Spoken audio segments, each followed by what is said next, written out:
अंग्रेजी में एक कहावत है, success is the best revenge. मतलब सफलता सबसे अच्छा बदला है।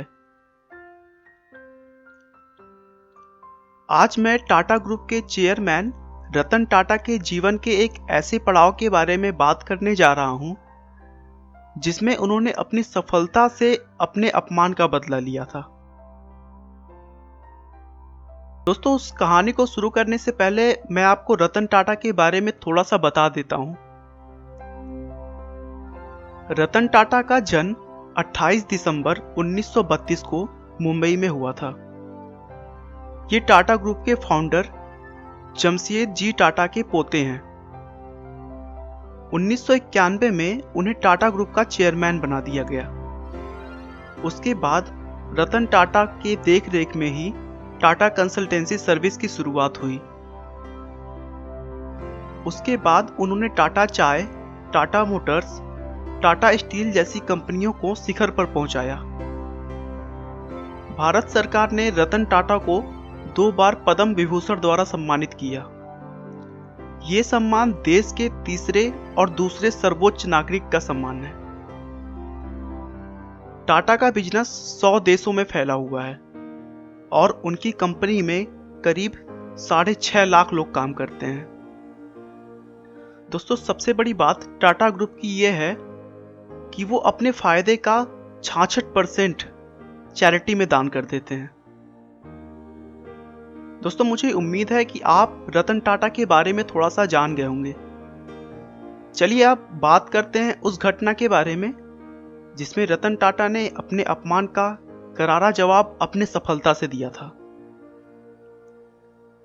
बात उस समय की है जब टाटा ग्रुप ने 1998 में टाटा इंडिका कार बाजार में निकाली थी।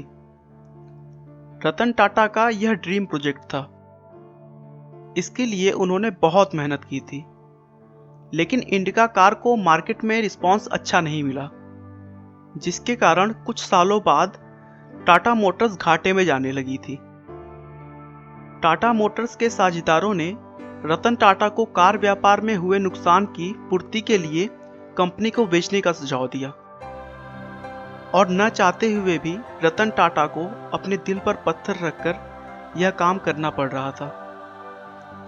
वे टाटा मोटर्स के साझेदारों के साथ अपनी कंपनी बेचने का प्रस्ताव फोर्ड कंपनी के पास ले गए, जिसका हेडक्वार्टर अमेरिका में है। फोर्ड कंपनी के साथ रतन टाटा और उनके पार्टनर्स की मीटिंग करीब 3 घंटे तक चली। फोर्ड के चेयरमैन बिल फोर्ड ने रतन टाटा के साथ बहुत बदसलूकी सा व्यवहार किया और बातों ही बातों में यह कह दिया कि जब तुम्हें इस बिजनेस के बारे में कोई जानकारी नहीं है, तो फिर तुमने इस कार को लॉन्च करने में इतना पैसा क्यों लगाया? हम तुम्हारी कंपनी को खरीदकर बस तुम पर एहसान कर रहे हैं। यह बात रतन टाटा को दिल पर लग गई। वह रातों रात अपने पार्टनर्स के साथ उस डील को छोड़कर वापस चले आए। बिल फोर्ड की उन बातों को रतन टाटा भुला नहीं पा रहे थे। वह उनके दिमाग में बार बार आ जा रही थी। उसके बाद रतन टाटा ने अपनी कंपनी किसी को भी ना बेचने का निर्णय किया। उन्होंने अपनी पूरी जी जान लगा दी और देखते ही देखते टाटा के कार की बिजनेस एक अच्छी खासी लय में आने लगा, जिससे उन्हें बहुत फायदा हुआ। वहीं दूसरी तरफ फोर्ड कंपनी लॉस में जा रही थी और सन 2008 के अंत तक दिवालिया होने की कगार पर थी। उस समय रतन टाटा ने फोर्ड कंपनी के सामने उनकी लग्जरी कार जैगुआर और लैंड रोवर के खरीदने का प्रस्ताव रखा और बदले में फोर्ड को अच्छा खासा दाम देने के लिए कहा।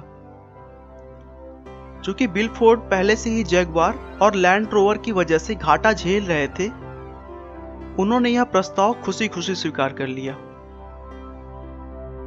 बिल फोर्ड बिल्कुल उसी तरह अपने साझेदारों के साथ टाटा समूह के मुख्यालय पर पहुंचे, जैसे कभी रतन टाटा बिल फोर्ड से मिलने उनके मुख्यालय गए थे। मीटिंग में यह तय हुआ कि जैगुआर और लैंड रोवर ब्रांड 9300 करोड़ में टाटा समूह के अधीन होगा। इस बार भी बिल फोर्ड ने वही बात दोहराई जो उन्होंने मीटिंग में रतन टाटा से कही थी, बस इस बार बात थोड़ी पॉजिटिव थी। बिल फोर्ड ने कहा कि आप हमारी कंपनी खरीदकर हम पर बहुत बड़ा एहसान कर रहे हैं। आज जगुआर और लैंड रोवर टाटा समूह का हिस्सा है और बाजार में बेहतर मुनाफे के साथ आगे बढ़ रहा है।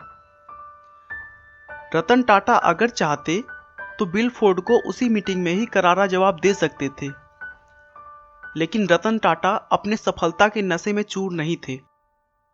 यही वो गुण है जो एक सफल और एक महान इंसान के बीच का अंतर दर्शाता है। जब व्यक्ति अपमानित होता है तो उसका परिणाम क्रोध होता है, लेकिन महान लोग अपने क्रोध का उपयोग अपने लक्ष्य को प्राप्त करने के लिए करते हैं। आपका